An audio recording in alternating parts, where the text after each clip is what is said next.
be recorded. Welcome to the November CT Lunch and Learn series, Business, Finance, and Marketing with Ashleigh Wagoner. Ashleigh, thank you so much. I'll pass it over to you. Awesome. Thank you, Amy and Keisha. Thank you so much for coordinating this series. We are so excited to bring everyone this information.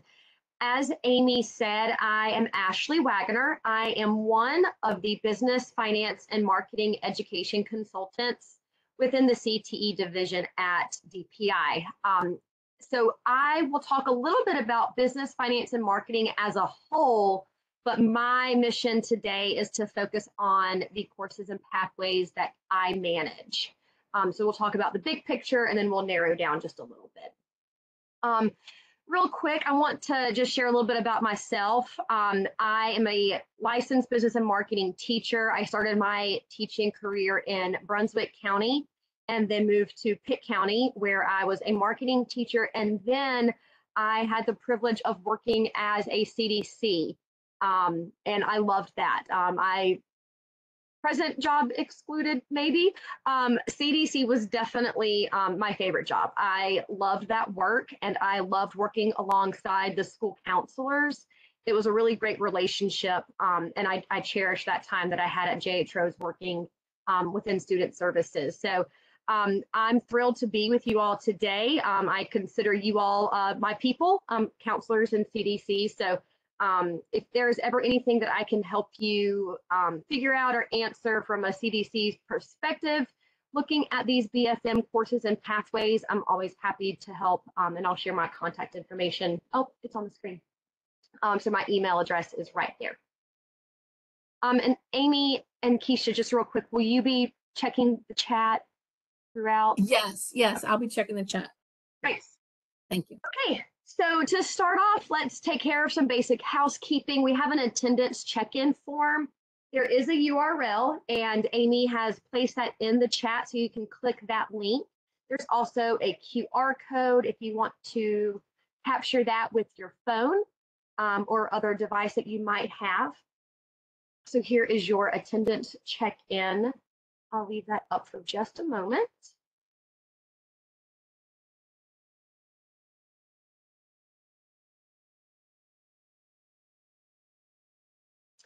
And if you don't mind, I am just curious to know where everyone is joining us from. So if you will, if you could just drop your PSU, your district, what county that you are currently serving in, if you can drop that in the chat, just to know where everyone's coming from today, that would be awesome.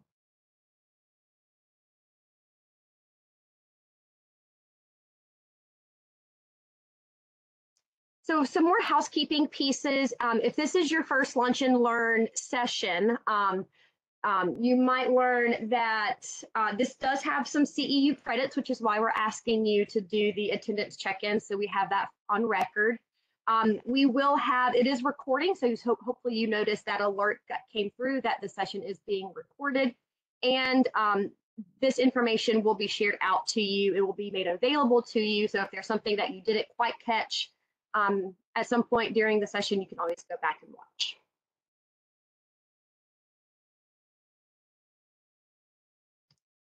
Thank you so much for putting in your counties there. That's exciting. I see some Guilford, Ash. That's awesome. A little bit of everything this morning. Okay, so let's dive into business, finance, and marketing.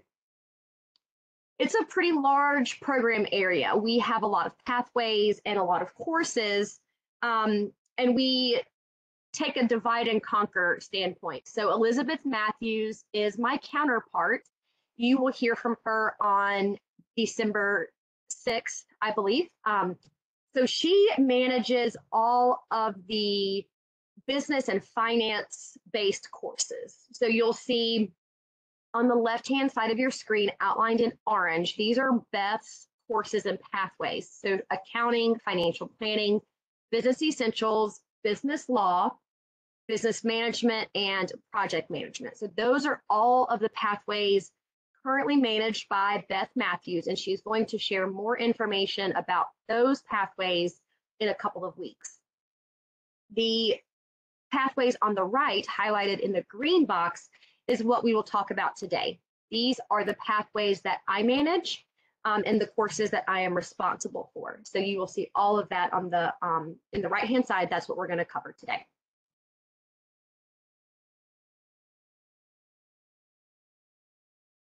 So we want to take a minute to talk about how, from a big picture standpoint, we can partner with school counselors and CDCs and other personnel in your student services offices to work with BFM teachers. So I think one of the most valuable pieces that you could do is to get involved with the PBM presentations.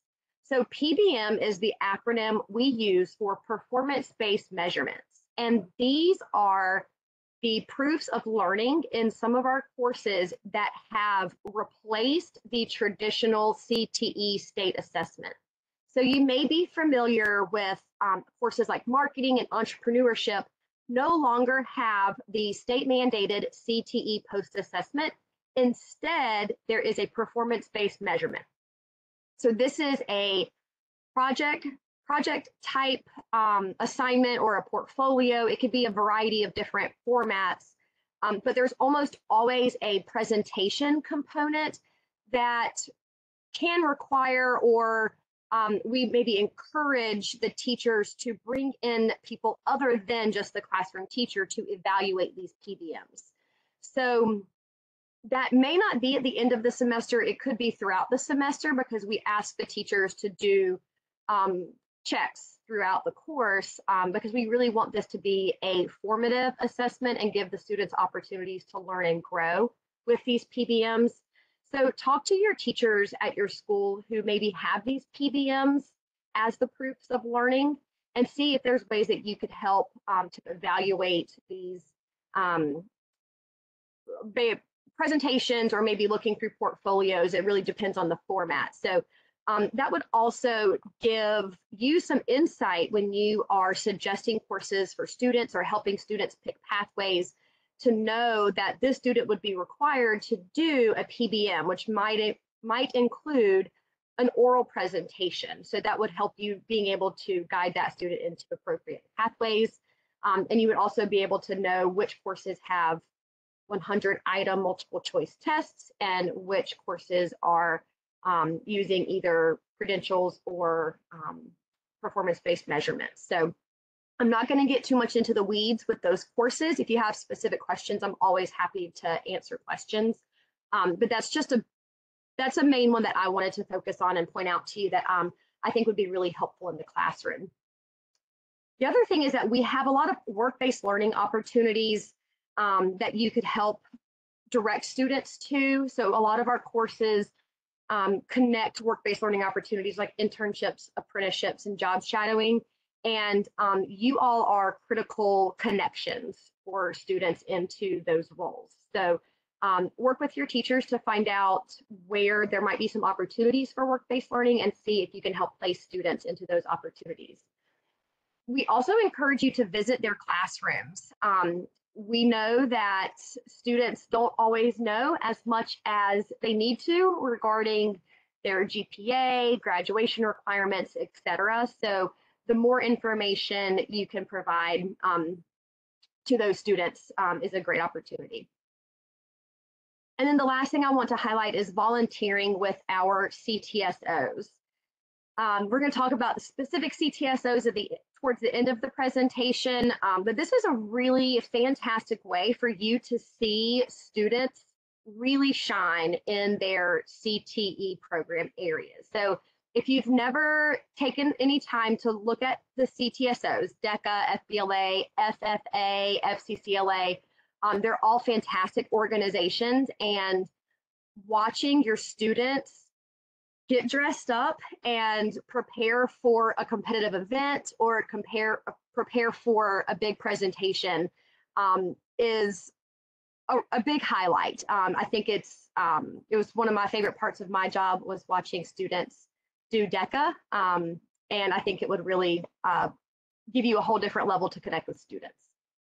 So those are some partnership highlights that we do encourage. not just student services, but anyone, any of the support staff for students to get involved. All right, let's dive into the pathways. So the best thing that you can do to keep yourself up to date on the pathways is to become familiar with our course management system. So it is linked here on this slide, and Amy or Keisha, if you wouldn't mind dropping the link in the chat, that would be super helpful. And I really encourage you to bookmark this link. It is a public-facing website, so anyone can access it. There's no password required, and it tells you everything you need to know about CTE courses and gives you all of the information you need to help direct students into which direction is best for them. So again, I strongly encourage you to use the course management system. Everything I'm going to share with you today can be found on the course management system. So I wish I was giving you some like top secret VIP information, but I'm not. It's all public facing information that you can go seek out at any point. So if you have colleagues who were not able to make the session today, please share with them this link and bookmark it for yourselves. I'm a big fan of the CMS, if you can't tell. All right, let's dive into the actual pathways. The first one I want to talk about is entrepreneurship. So this image you see on your screen is the pathway. So it can be a little confusing. There's a lot of information on this one image for this one graphic, but it's not as complicated as you might think it is. So if you're not super familiar with this image, what I want to draw your attention to first is the orange box. So the orange box is our concentrator course or courses, and that's where we want students to end up. So if we're trying to encourage students to pick a pathway, we kind of want to start with the end in mind. So if you start by looking at the course or courses in the orange box, that will tell you where the student should end up. So for this pathway, the concentrator course, the only one available is Entrepreneurship 2. The course number is ME12. And so then we can just work backwards to figure out what a student needs to do to become a CTE concentrator in this pathway. So for this one, it's pretty cut and dry. The only real option is Entrepreneurship 1 as the prerequisite. And so if a student completes level 1 and level 2 of entrepreneurship, they are a CTE concentrator. And then you can look at the other boxes in the gray, yellow, and light blue for the supporting courses that we believe help make a well-rounded CTE concentrator. So think of the white and orange boxes as sort of the bare minimum to be a CTE concentrator. You knock those two out, you get the check mark and you're good. But in order to have a fully immersive educational experience, we really encourage students to explore the courses listed below in those gray and yellow boxes, and then to pursue at least one work-based learning opportunity that connects to this pathway, and you can see those in the light blue. And then to go above and beyond, we have major options. So in order to be a pathway major, a student would then take something that goes above and beyond. So it could be an advanced studies, an apprenticeship, or an internship that has an official course code. So again, the entrepreneurship pathway, level 1, level 2, and they become a CTE concentrator. Pretty simple math there. Beyond just the courses, we do offer some credentials. So in level 1, there is a credential called the Venture Entrepreneurial Expedition credential, if you can say that 3 times fast. That one is offered through EverFi, and at this point in time, there is no cost for that credential. It is something that a student could earn alongside their studies during Entrepreneurship 1. In level 2, there is the Entrepreneurship and Small Business Certification Exam. It's also just called the ESB, and it's offered through Certiport. There is a fee associated with that, so work with your CTE support staff, your CDC, to find out what those costs might be associated for that credential. And again, that's for level 2. By completing their pathway in entrepreneurship, students will basically learn all about owning a business. So it's not only for students who want to start a business, it might be for students who just have an interest in management, students who want to go into some sort of business, maybe for themselves, maybe not, but they learn all about unique business concepts, growing businesses, and by the end of the 2-course pathway, they will prepare a full business plan.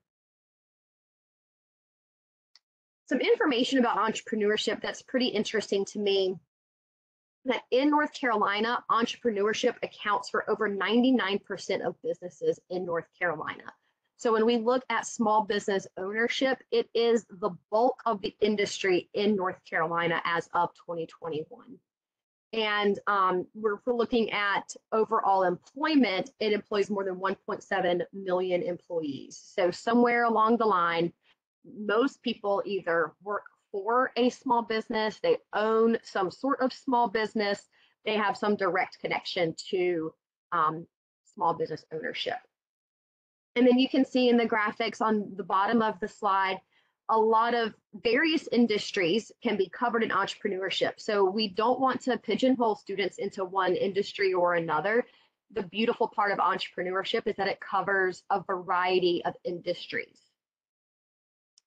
And the other bonus about entrepreneurship is that there's not a basic educational requirement. So we are probably all familiar with the stories of the tech startups like your Bill Gates and your Mark Zuckerbergs, where educational attainment wasn't a huge focus for them. We know that they didn't necessarily complete the programs that they set out to complete, and not that we necessarily want our students to follow in those exact footsteps, but I think we're all familiar with the fact that you don't have to have a certain degree in order to own a business. So our hope through this pathway is that we equip students with some basic understandings of entrepreneurship and business ownership so that they can go on to maybe have their own business or maybe pursue further education, whether that be an associate's degree, a bachelor's degree, or maybe they go into a skilled trade and maybe they get a certification in welding and open up their own welding business of some sort. So it covers a variety of industries and a variety of education attainment levels.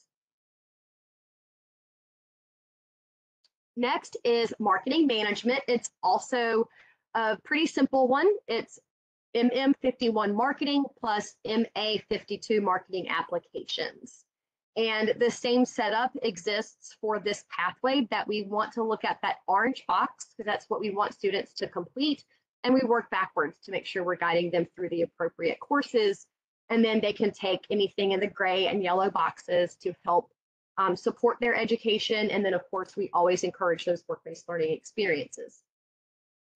So marketing management has the 1 and 2. It is a little bit not as clear because it's not currently a 1 and a 2, it's marketing and then marketing applications.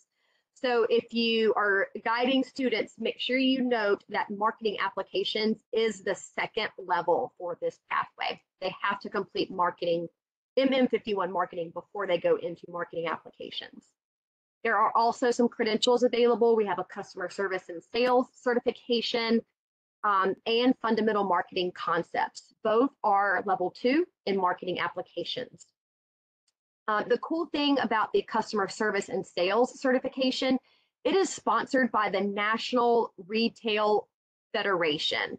So if you have students who have part-time jobs in a retail sector of some sort, this might be a really great opportunity for them. The NRF, the National Retail Federation, is, like it sounds, it's nationally recognized, and they work alongside a lot of big name retail brands to support these credentials and to offer perks like pay increases or added benefits to the people who earn the custom. They have 3 credentials. I'm not going to go down a rabbit hole. But for this customer service and sales credential, it could be really valuable to a student who has a part-time job in retail or has an interest in going into some sort of customer service role especially as it relates to retail. So something to keep in the back of your mind when you're connecting what students are doing outside of school to what they're studying in school. MM51 marketing is one of our courses with a PBM. It's a really cool concept where students are creating an idea for a new product and they're presenting or pitching their idea. So if you have marketing at your school, I encourage you to talk to that teacher and find out what students are doing, because I promise you, they are coming up with some really cool ideas as part of this performance-based measurement, or PBM. So when they finish a pathway, students will understand the basic functions of marketing. They will produce a marketing plan for that unique product. That's part of their PBM. And they will apply their marketing knowledge throughout project-based learning units. So marketing is another really vast field. When we say marketing, it covers a lot of ground. So these are some of the related occupations. Just because it says marketing doesn't necessarily mean that the career or the role will have the word marketing in it. So account supervisors, brand managers, strategic planners, all of these occupations can be attained with a marketing degree. And that could be an associate's degree or a bachelor's degree in marketing or related. Some schools have business and marketing, some just say marketing. So it really depends on what your local post-secondary institution calls it. But I wanted to drive home the point that it doesn't necessarily have to be a marketing career or a marketing in the word to have a marketing career. So the next pathway is sales. This is one of the newest pathways. It's only about 3 years old. Maybe not even that. COVID did some weird things with time. Can't remember, maybe 2 years. So sales is relatively new. It's also super easy. Sales 1, sales 2, and you complete a pathway.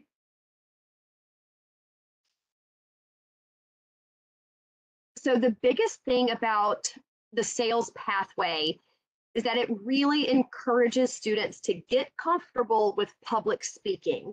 So in Sales 1, right off the bat, students are doing oral presentations. So within the first, I'd say 2.5 weeks, there's a project that requires the students to do an elevator pitch, where they are introducing themselves and the amount of time it takes to ride an elevator. So they are learning how to introduce themselves on a professional level. They are learning how to maybe shake hands.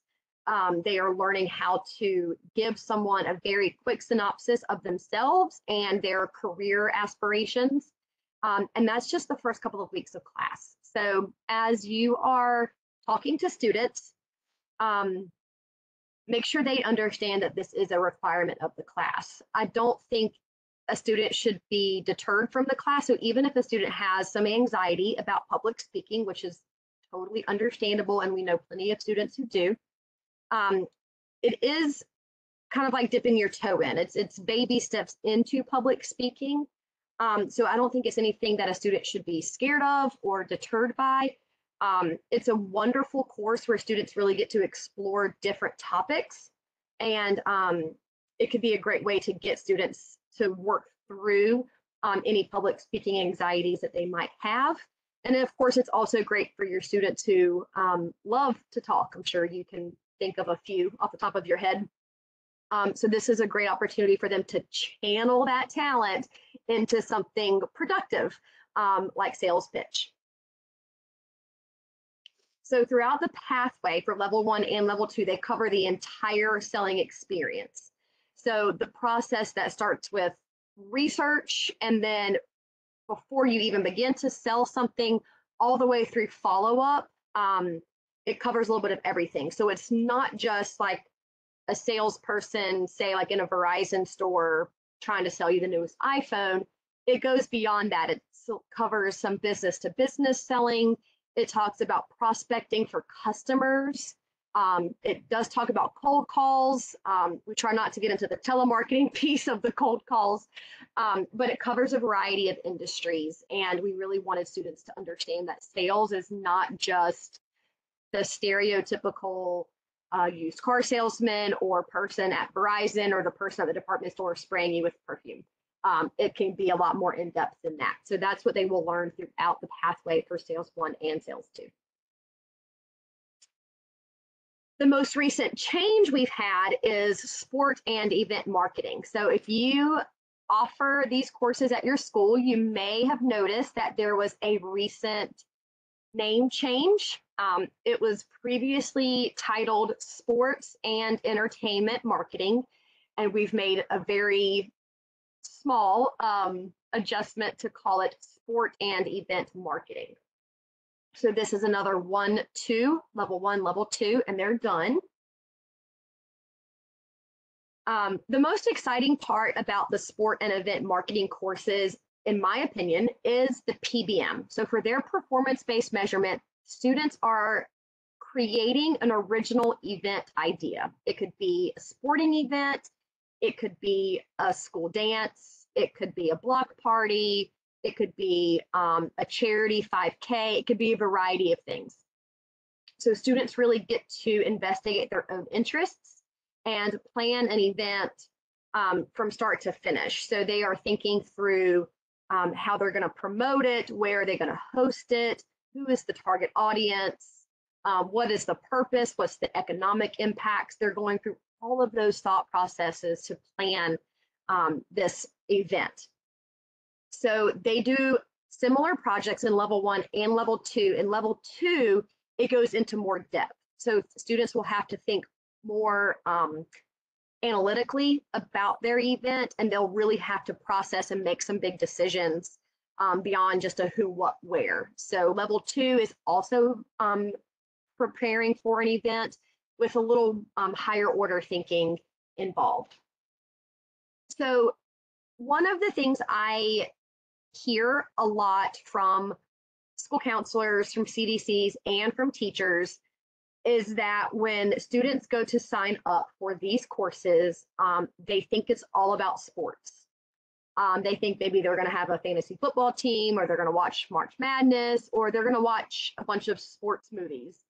And I'm here to tell you that is not how this course is designed to be. Either of these courses, it is not designed to be those things. So the intention of the sport and event pathway is to show students careers related to the industries of events and sports. So you don't necessarily have to know anything about baseball in order to understand ticket sales for a minor league baseball team.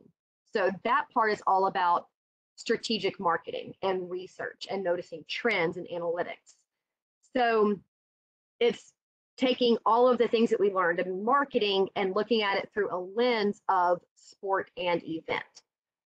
So if you have a student who wants to take this course just because they like sports, talk them through some of the things they will be doing in this class. It is not only about sports. They're going to learn about events as well, everything from concerts to festivals. Even something a student had an idea recently for a church homecoming event as their project, which I think is fantastic.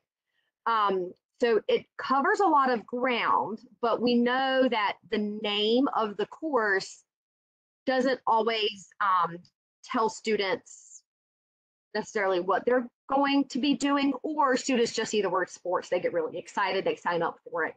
And then they're learning about demographic segmentation and they're not quite sure why they're in the class. So this is a little bit of a glimpse inside what those two courses will teach and what students will do. I will explain real quick the name change. It did go from sports to just sport. So we dropped an S, which probably seems pretty minuscule, but it's important.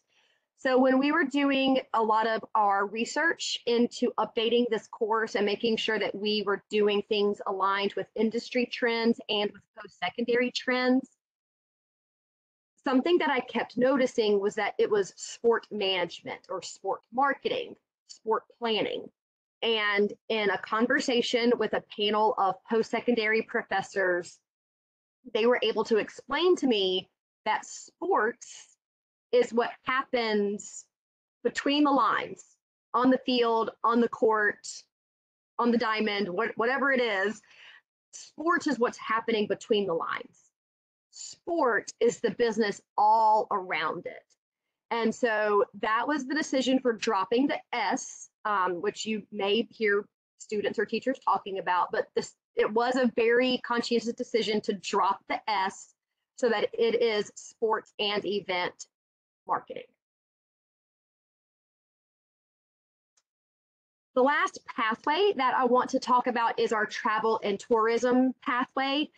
This is the one that can be a little more flexible if we want to look at it that way. So if you'll notice here in orange, we have MH42, hospitality and tourism. And then when we back it up and look to the left in that white box, we have 3 prerequisite options. So a student will pick one of these 3 as their prerequisite and then move into hospitality and tourism. So let's look at that with a little bit more detail. So these are the 3 options. So they can take, a student could take BF10, Business Essentials, MM51, Marketing, or MH31, Sport and Event Marketing as their prerequisite, then move into MH42, Hospitality and Tourism, and they are a CTE concentrator. So I'll back up for just a second. When we see these 3, they don't have to have all 3, it's just one. And then they finish it off by taking hospitality and tourism. There is a credential available for this pathway. It's attached to MH42, Hospitality and Tourism, and it is the Certified Guest Service Professional that is sponsored by the American Hotel and Lodging Institute. So it is, again, a nationally recognized organization that provides this credential. There is a fee associated with it, but it is a credential that a student could take with them for an entry-level job in the hospitality industry. And then last but not least, this is not technically a BFM pathway, but I didn't want to leave it out. So MI21 is fashion merchandising. And on your screen, you can see it's in the yellow box, and I have a blue circle around it. It is currently a supplemental technical course as part of the apparel and textile production pathway. So if you have the apparel courses at your school, students can take fashion merchandising as a supplemental course to enhance their educational experience as it relates to apparel and textiles. So I didn't want to leave this out because it's a really great course that shows students the importance of the business of fashion. So there's no sewing in fashion merchandising. There's not even really any like design or maybe there is a little bit. Back up from that. There's a little bit of design elements in fashion, enough to understand why things like color, pattern, and textiles are important to the business of fashion. So it is not a sewing class. It is all about the business of retail, understanding why this industry is so important.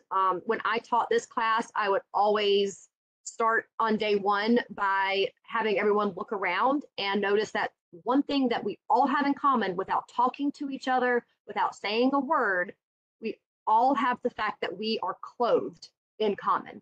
Praise, right? Thank goodness we all had clothes on.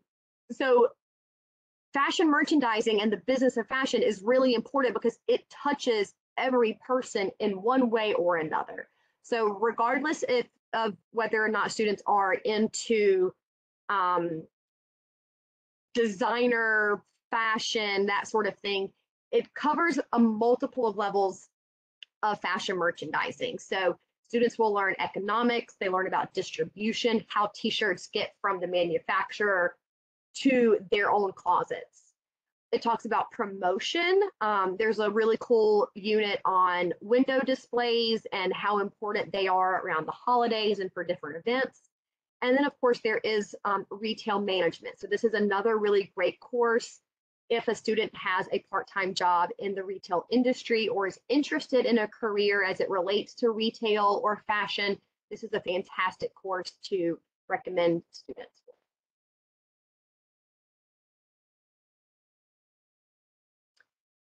All right, so next I want to talk about our CTSOs. So career technical student organizations are the co-curricular organizations that we have as part of our pathways. So something important that I want to make sure you understand is that these are considered co-curricular. We also use the word intracurricular, but most importantly to understand, it is not extracurricular. So when we talk about our CTSOs, these are things that teachers are doing in their classroom. They are intertwining CTSO concepts into their lessons, into their projects, and into their daily activities. So in BFM, we are lucky enough to have 2 CTSOs that we support. We have DECA, which is an Association of Marketing Students, and we have FBLA, Future Business Leaders of America. Listed here on the slide, I have put the North Carolina websites for each of these organizations. There are also, of course, national websites for both of these. But for our purposes, I think it's most important to know the North Carolina websites. You can see dates here, and you can see the state officers, the state advisor, and all of that information. So DECA and FBLA are very similar. They cover content that is closely aligned with one another, but there are some subtle differences. So by their names, you can tell that DECA focuses on marketing and FBLA focuses on business, but there is still a lot of overlap. So I've listed out here where the topics or the career areas that students focus on in each of these organizations.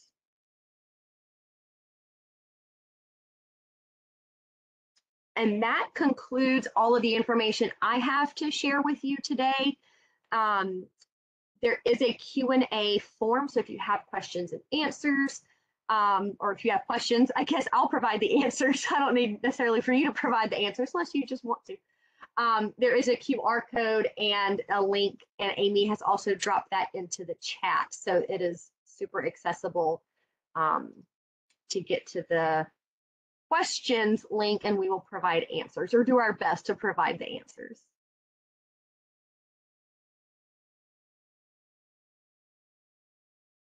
And then the last piece of business is the attendance checkout. So there is a QR code there. The link is on the screen, and Amy has also dropped that in the chat so that you can get the credit for attending the session.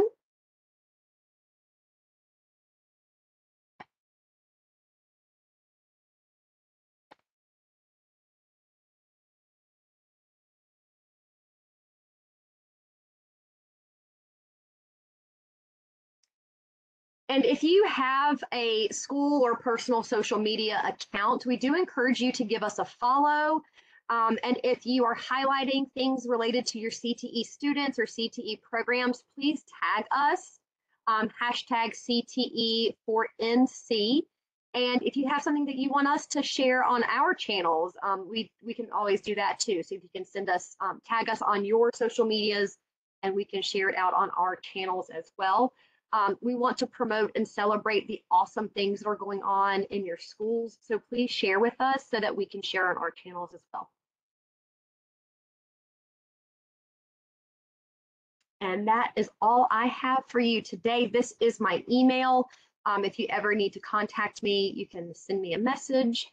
And if you ever need me to meet with, I love meeting with small groups. I just met with a group from Wake County last week. If you ever had questions about our pathways or our courses and you need some kind of one-on-one time as a group, I'm happy to hop onto a virtual meeting with you as our time allows. So please reach out to me if you ever need anything.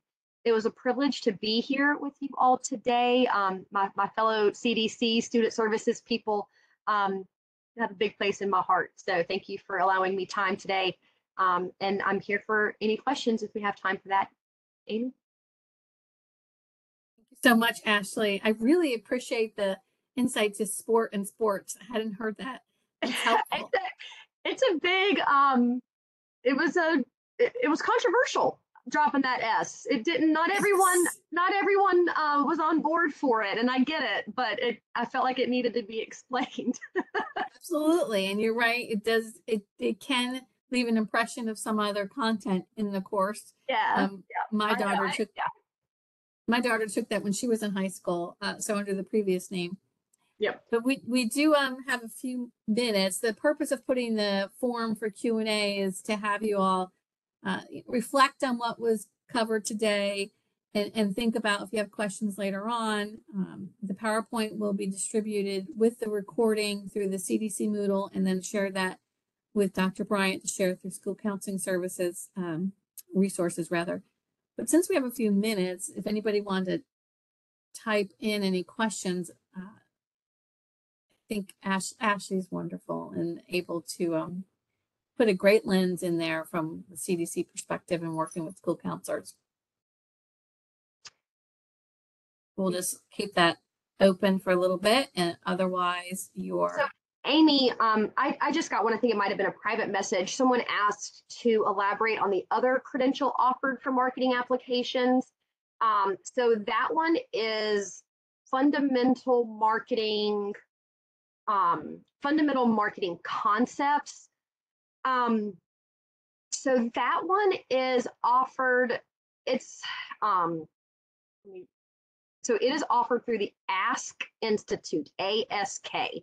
And to my knowledge, it's not an acronym, I don't think, but it's the Ask Institute. It's through one of our curriculum partners, MBA Research. There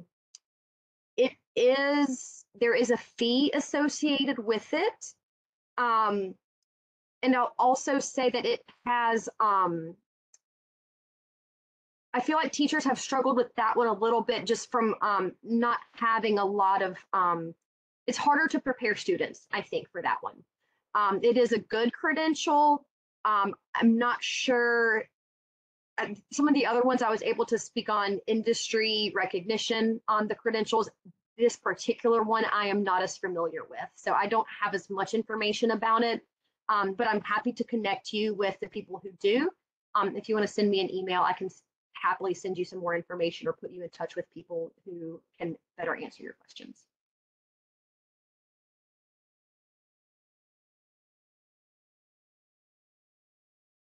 Thank you, Amy. absolutely excellent. And yeah, that was definitely a private note. Yeah. But I've put Ashleigh's email in the chat.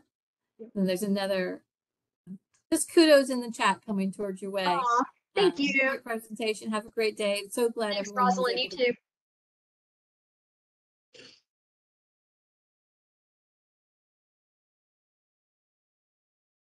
It's exciting to see some names that I know on the list. That's cool.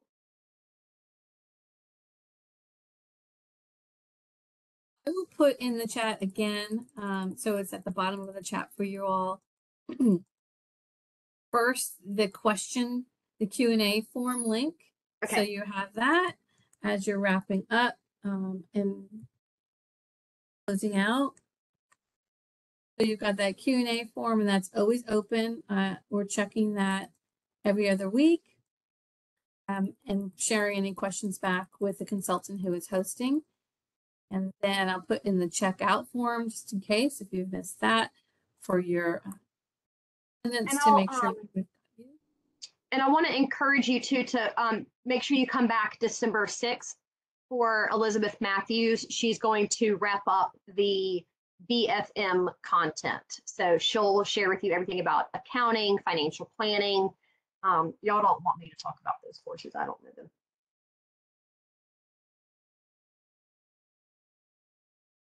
Thank you, Ashleigh. Yep. Dr. Bryant, was there anything that you wanted to share before we close out? Great information, Ashleigh. I appreciate your energy towards this, and I'm hoping that our school counselors will continue to work in this career development month, really work even more intentionally to collaborate with our partners in the building. So thank you. So great presentation. Thank you so much for coordinating it. And thank you everyone for taking time out of your morning to be here. Thank you so much. Right, with that, I'm going to stop the recording and then